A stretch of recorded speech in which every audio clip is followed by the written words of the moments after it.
Buenas noches, queridos oyentes. Soy Luna, su voz compañera en estas horas de quietud.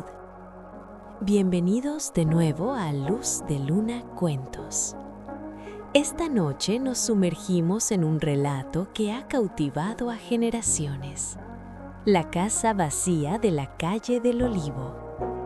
Hay algo profundamente fascinante en las casas abandonadas. No son simplemente estructuras de piedra y madera. Son recipientes de historias no contadas, de secretos enterrados bajo polvo y telarañas.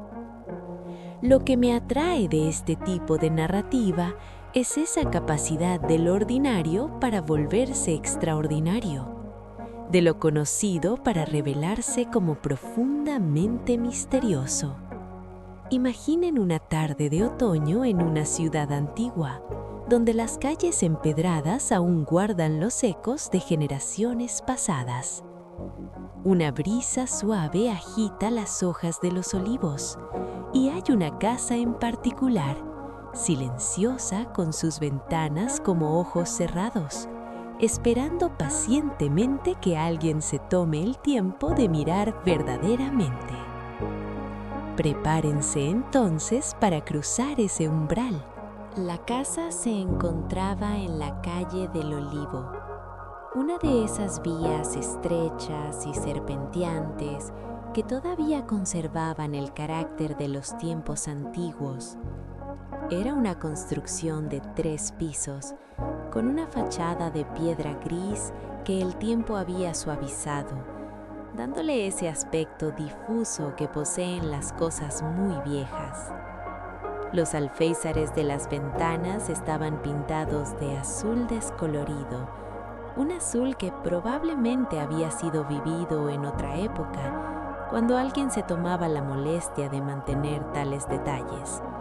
Ahora, la pintura se levantaba en pequeñas escamas, como si la casa estuviera desprendiéndose de sí misma, lentamente, deliberadamente. Nadie sabía con certeza cuándo había quedado vacía. Los vecinos lo recordaban de diferentes formas. La señora que vendía flores en la esquina decía que ya estaba vacía cuando ella llegó, hace 15 años. El cartero, con esa precisión que caracteriza a los hombres de correo, insistía que la última correspondencia se entregó hace 20. Lo único que importaba, sin embargo, era que ahora estaba vacía, completamente vacía. Las ventanas, tanto las que daban a la calle como las que miraban al patio interior, permanecían siempre cerradas. Las cortinas, de un color indefinible entre marrón y gris, no se movían jamás. La puerta principal, de madera oscura y tachonada de herrajes, permanecía cerrada bajo una acumulación de polvo y telarañas que sugerían que nadie la había abierto en años, quizá décadas. Sin embargo, cada mañana, sin excepción, el correo llegaba, cartas dirigidas a un nombre, Don Sebastián Mancera. Las cartas provenían de lugares diversos, Madrid, Barcelona, ocasionalmente del extranjero. El cartero las depositaba cuidadosamente en el buzón de latón montado en la pared exterior, el cual también guardaba su propia pátina verdosa de años sin limpiar. Nunca nadie las recogía. A veces, cuando el buzón se llenaba demasiado, una lluvia abundante las mojaba, y el cartero las hallaba al día siguiente formando una masa blanda de tinta corrida y papel destruido, pero el correo seguía llegando. Durante los años se habían tejido historias alrededor de la casa. Los niños, como es su costumbre, inventaban narrativas cada vez más inverosímiles. Decían que don Sebastián había muerto, pero que su fantasma continuaba recibiendo correo desde el más allá. Otros afirmaban que la casa era la base de operaciones de una banda de contrabandistas, que ese nombre en el buzón era solo una fachada. Una versión más romántica, susurrada especialmente entre jóvenes, hablaba de un amor prohibido, de una pareja que se había visto separada por la guerra o la enfermedad y que don Sebastián, incapaz de soportar la presencia de la casa llena de recuerdos, se había marchado, dejándola exactamente como estaba, como un monumento a su dolor. La verdad, cuando finalmente emergió, fue más simple y sin embargo más perturbadora que cualquiera de estas fantasías. Un día, era un martes gris de marzo, el tipo de día en que el cielo parece presionar sobre las casas, un joven abogado llegó a la calle del Olivo. Llevaba consigo documentos oficiales y una llave de aspecto antiguo. Abrió la puerta de la casa vacía por primera vez en 30 años. El sonido de la cerradura al ceder fue un sonido vivo, casi ofensivo en su ruptura del silencio que la casa había mantenido. Dentro, exactamente como lo había dejado su último ocupante, estaba todo. Los muebles, cubiertos con sábanas blancas, que ahora eran amarillentas, dándoles la apariencia de fantasmas atrapados en posturas eternas. Los espejos, cubiertos también, una práctica supersticiosa que sugería que alguien en aquella casa había creído que los espejos destapados permitían la entrada de espíritus malignos. Las paredes conservaban aún el color del papel tapizario original, aunque en los lugares donde los cuadros habían colgado se veían rectángulos más claros, como cicatrices de ausencia. En la sala, un piano de gran se erguía bajo su funda como un animal dormido. En las habitaciones superiores, las camas estaban tendidas. Las almohadas aún conservaban la forma del último sueño.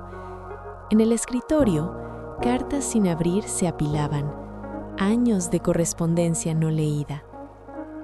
Pero lo más inquietante, lo que aquella tarde hizo que el joven abogado se sentara lentamente en una de las sillas polvorientas y se quitara los lentes para frotarse los ojos, fue el descubrimiento de los diarios.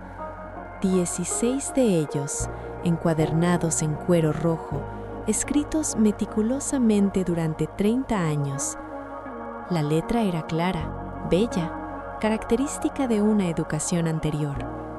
Página tras página, don Sebastián Mancera había documentado sus días, no, sus horas en esa casa. Describía con precisión casi clínica cada amanecer, cada visita que nunca llegaba, cada sonido en la calle que podría anunciar un retorno que nunca ocurría. Había mediciones de cuánta luz entraba por cada ventana a diferentes horas del día, anotaciones sobre el estado de deterioro de los muebles, como si fuesen pacientes en un hospital que visitara diariamente. Y luego, hacia el final, las anotaciones se volvían más breves, más fragmentarias. Las letras comenzaban a temblar, las páginas tenían tinta que no parecían tinta, y finalmente, un silencio. La última entrada, breve como un epitafio. He entendido al fin que aguardar no es vivir, que esta casa, que debería haber sido un hogar, se ha convertido en mi tumba antes de que yo muera. Mañana partiré. Dejaré todo como está. Que los espejos permanezcan cubiertos. Que nadie entre. Esta casa debe permanecer vacía, como yo he permanecido vacío. No hay registro de que don Sebastián Mancera hubiese salido de esa puerta. El abogado verificó los registros de la ciudad. No hay acta de defunción, no hay emigración registrada. Simplemente dejó de existir en los registros municipales el mismo día que escribió su última entrada. La casa, después de eso, fue vendida. Pasó de manos varias veces, pero nadie vivía en ella. Ningún inquilino permanecía más de algunos meses antes de partir, frecuentemente sin recoger sus depósitos de seguridad. solo buscando escapar de ese lugar donde el aire mismo parecía más pesado, donde el silencio poseía una cualidad casi física, donde la ausencia de don Sebastián Mancera parecía más presente que cualquier ocupante viviente pudiera ser. Y el correo, para asombro de todos, continuó llegando hasta hoy. Así termina nuestro relato de esta noche, queridos oyentes. Una historia que nos deja con más preguntas que respuestas, como debe ser. Porque lo más perturbador no es lo que sabemos de don Sebastián Mancera, sino lo que ignoramos.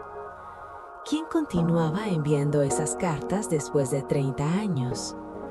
¿Alguien que no sabía que se había ido? ¿Alguien que sabía exactamente dónde estaba aunque nadie más lo supiera?